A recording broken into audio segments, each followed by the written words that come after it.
Hey guys, welcome to this week's Midweek Motivation. I'm Jess, and oh my gosh, we've had an excellent time hanging around the campfire together, metaphorically, and having excellent conversations. Welcome to the Midweek Motivation Podcast, where we bring practical help for your faith and life. Here's today's episode. We've talked about belonging with Jesus. We've talked about catching fire when our identity in Jesus really just ignites us. We've talked about finding our place in our unique impact in God's family. And we've talked about preparing and leaning into that thing that overflows from us when we intentionally engage with Jesus and are filled up and looking ahead to what's next. And so we're wrapping up this campfire conversation, but the fire does not have to go out and the conversations should not end. And so right now, I think it's time to consider who it is that we should be inviting into the conversation, who we should invite to sit next to us at the campfire and really just invest in and have those deep conversations with. So today, I'm going to give you one single word, and that word is bless. And I hope that it's going to give you confidence to launch into what's next. And so we're going to go ahead and dive right into that. So the idea behind blessed and the reason why this is so important is because, again, when we've experienced God's grace, when we've experienced that abundance that He gives us and that just really overflows out of us, we cannot help but share it. And so it's time for us, again, to invite people into the conversation. And we're not doing it out of guilt. We're not doing it out of obligation, but we're doing it because we've been filled up. And it's something that's just really good in our life, and we need to share it, right? So, and Jesus put it this way. He said, "Whoever believes in me, rivers of living water will flow from within them." And that's what this is all about, letting God's work in you flow into someone else's life. So we're going to jump in to this word bless. And maybe you've heard this word at Westside before, this acronym, bless. And really it's just an awesome acronym, an awesome tool that we can use to engage with other people in our life and really share our story and share that abundance, share that grace, share that overflow with them in a way that is engaging and connects them with wherever they are. And so we're going to start with the first letter. The first letter, B, in bless, is the idea behind B is begin with prayer. So what we want to do is we want to approach this idea of connecting with other people with prayer. We want to start with that first. So a great way for us to, I don't know about you, maybe you're nervous or maybe you have no ideas about who it is that you want to invite into the campfire conversations. Maybe you're like me, I'm not naturally an evangelist. And so when I was especially young in my faith, this idea of inviting people into conversations was really nerve-wracking and challenging. Maybe you're not shy about talking to Jesus and you want to share that, but you don't feel like you have any connections just yet. Prayer is an awesome place to start. So what you can do is you can start by praying that God would reveal people to you, reveal connections to you, maybe reveal opportunities for you to just start engaging. But the caveat to that, I think personally, is when you're praying for that, to be praying earnestly that God would give you genuine connections and opportunities. And also that you would really just engage and notice those things, right? So start with prayer. Let's see. A prayer suggestion might be, God, I pray that you would help me to see these opportunities. God, I pray for this specific person because I know that this specific person isn't connected yet to Jesus or doesn't know you, and I would love an opportunity to be able to share that. Would you open up an opportunity for that conversation? Would you prepare their hearts? Would you, ask for specific things like that if you can? If not, maybe it's, Lord, just make me able to see these opportunities to connect. A lot of that takes boldness and bravery on our part, and you can pray for that as well. So those are some great things to pray, of course, allow God to lead you into what kind of prayer you need to be making in that moment, because He will. Once you start praying about that specifically, be expecting that God is actually going to give you those connections and that He's actually going to give you those names. And a tip that you can use to actually be intentional about that is to put a couple of names of people that God has put on your heart on an index card and leave it somewhere visible. Put it somewhere like on your bathroom mirror or a nightstand or in your planner, somewhere that you know that you're going to run into it on a regular basis. Maybe set a calendar reminder every day that reminds you to pray for these people or these opportunities that you're looking for. It's a great way to lean into the B, which is begin with prayer. All right. L is next in the acronym BLESS. L is listen, which listening sounds so simple, right? But sometimes it can be a little bit challenging if we are not very intentional with that, right? So a great way to engage with someone with listening ears, I guess, is how I would talk to my grandson about this. But anyway, a great way to engage is to ask questions. I find that some of the most meaningful conversations that I have with people are conversations where I'm asking questions about who they are and what it is that they do and what their family is like. And every time you engage in those kinds of conversations, you get a little bit deeper into an understanding of who this person is that you're engaging with and what their specific needs and history and life is like. And it gives you, number one, it gives you more information on how to pray. It'll direct you in how to pray for them specifically. But also it just creates an amazing connection with somebody, for them to know that you are invested in them and that you care and that you're learning more and more about their story. And I can just think personally of experiences where people have invested in me in that way and how very meaningful and seen that made me feel. And if we think about those kinds of experiences that we have received from other people, then it kind of guides the way that we can engage with others. And I know a lot of times when we're having conversations with people, I'm very guilty of this. I'll jump right into trying to connect by sharing my own story with them. And in this situation and in this scenario, I think that really what people are looking for is to be known and to be heard. And this is a great way to engage them in that way, is to ask questions and really truthfully be seeking to connect and to know them. So that's L. So a great takeaway for that is to ask open-ended questions like, what's been the highlight of your week might be a great question, or what's been challenging for you lately? That's also a really great question. If somebody is new here to Westside, it's what brought you here. And sometimes I hear some of the most amazing stories of people who have come to Westside and how they found us. But frankly, you can just ask somebody where they're from, or what their family is like, or any of those kinds of open-ended questions will engage in such a meaningful way. Yeah, and then the point here is just to remember that people feel valued when they're heard, and it's a great on-ramp to spiritual conversations. All right, E in the word bless is eat together. This one's my favorite. I personally love food. I love conversation over a table. It's one of my favorite things about growth groups because we really can get into some great, meaningful conversations over a table and over a plate of delicious food. Now, food really is just an example of something that you can do.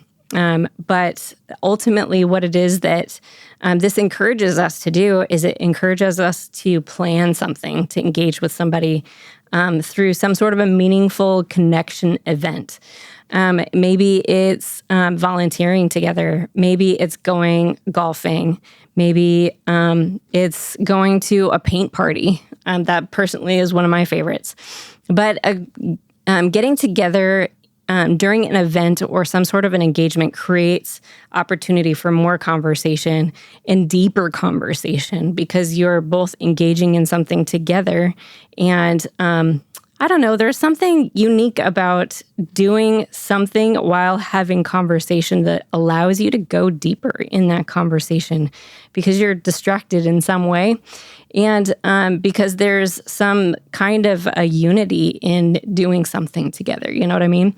That pulls us together and makes you feel a little bit more connected. I don't know what it is, but it's proven to be effective. So definitely find some way to engage in some kind of an activity together. Pro tip, make it casual. Look for something that's low pressure, like want to grab lunch or come over for burgers or have coffee, or hey, I'm going to this fun paint party. Want to come with me? It's going to be great. Anyway, any kind of time that you can connect with somebody else over some sort of an event is super valuable. You know, as I look back on my life, the people that I admire the most had one quality that was so awesome. It was resiliency. They were resilient people. And what we know about watching how people grow and how they live out their lives is that what makes people resilient is their community.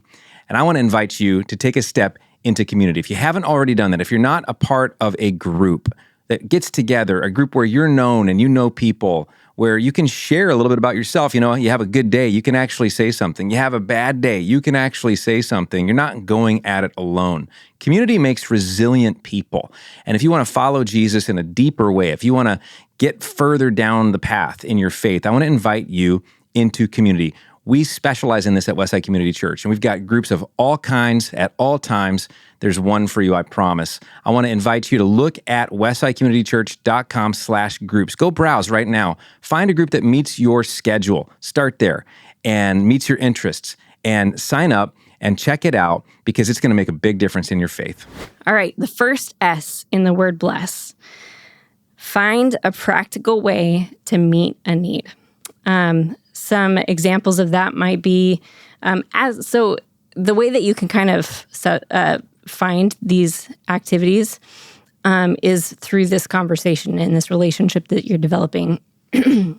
As you listen to them, as you plan an event, you're starting plan an event together. You're starting to get to know one another. You're building that relationship. And then you get to know a little bit more about them. And maybe God might reveal some sort of a service need that you can meet for them.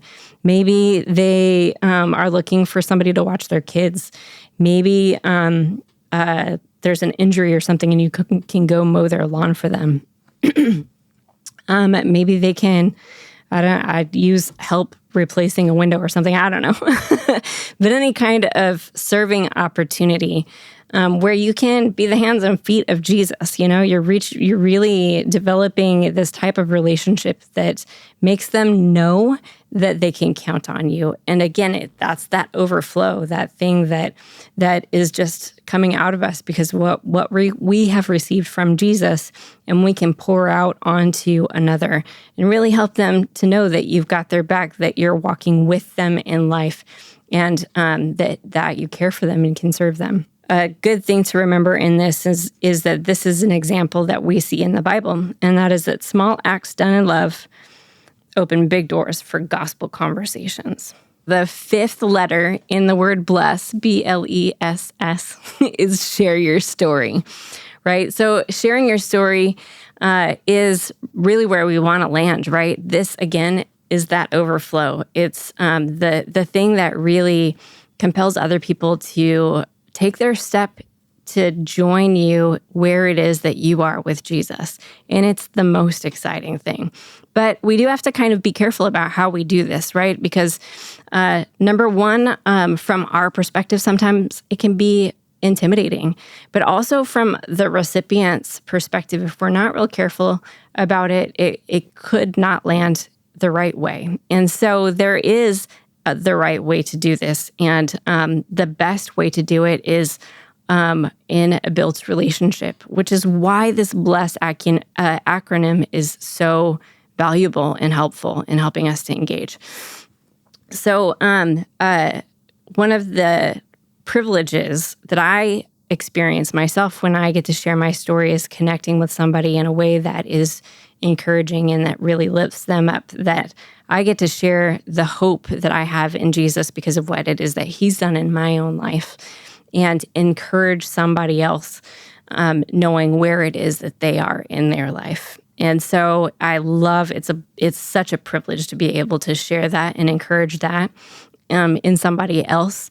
But again, it's best to be able to do that when you've built up this relationship where you can meet a need in that sense, that somebody needs that encouragement or is ready to receive that encouragement, and you can sense that and kind of lean into it. So a couple of tips in sharing your story is, number one, to be authentic in it. Keep it short and keep it real. The main points that you want to hit is briefly who you were before you met Jesus, how that changed when you met Jesus, and what life looks like now. And so for me personally, when I share my story, it's the way that I engage in that is to share where I was when I met Jesus, which was I was a 6-year-old kid who was working through a life in a broken home, and Jesus met me. And I can remember like it was yesterday. But then when I was 13, because of life circumstances, I decided, I remember the decision to walk away from him. And from that point on, my life really just kind of blew up. I was just making bad decision after bad decision after bad decision. And when I met Jesus again, when I came back to him, it was out of desperation, really, because I was completely lost and in a pit of despair and depression, and a single mom of a 2-year-old. And I came back to Jesus, and he saved me.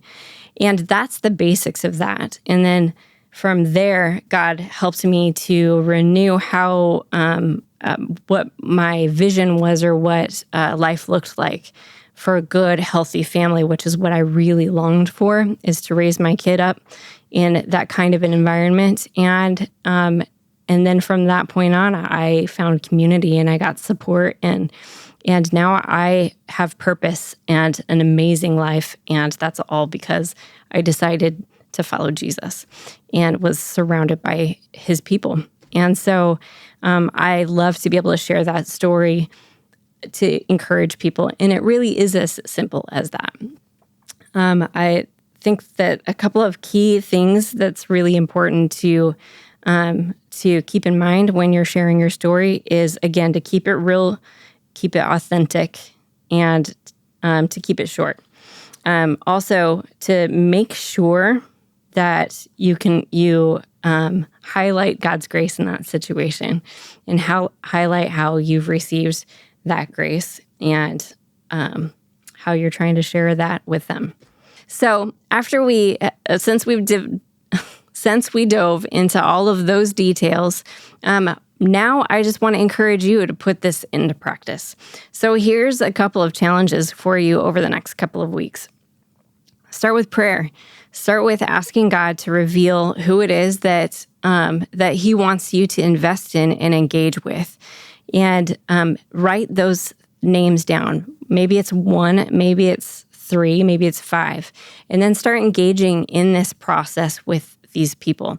One of the challenges that I've taken on recently is getting to know some of the people in my neighborhood. I've got my grandson in my home for 3 days of the week, and he's got some friends from school, and I'm getting to know their families a little. And that's been just a huge blessing. And so I'm looking for opportunities to engage with parents and start to get to know people in the neighborhood a little bit. And so maybe it is creating an opportunity for yourself like that, but start with prayer. And that's probably the biggest, most helpful thing that you can start with at this point. make sure that you write those names down and that you're praying for them regularly. Maybe God has already given you some ideas of who it is that he wants you to engage with. So start to engage with those people by asking open-ended questions. What kind of questions do you think that you should be asking the particular people that God's put in your life? How are you going to intentionally listen and make them feel heard in that situation?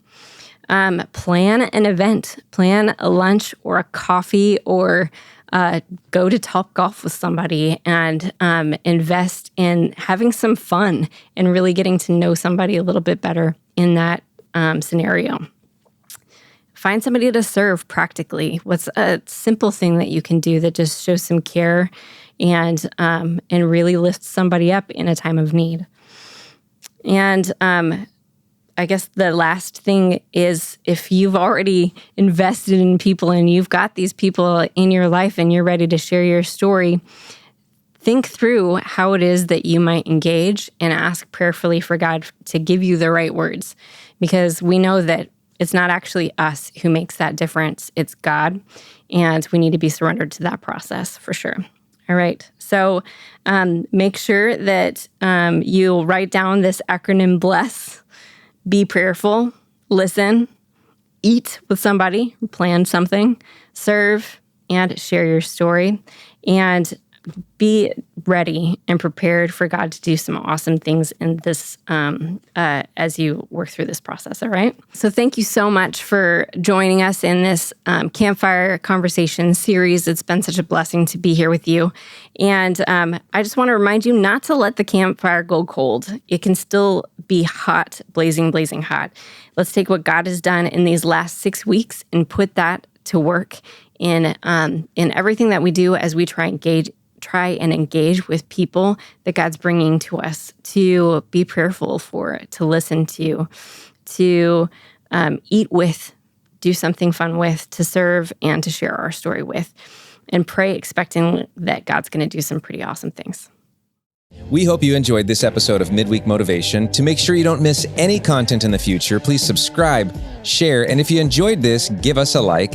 And consider popping by a Westside service some weekend. You can find out more at westsidecommunitychurch.com.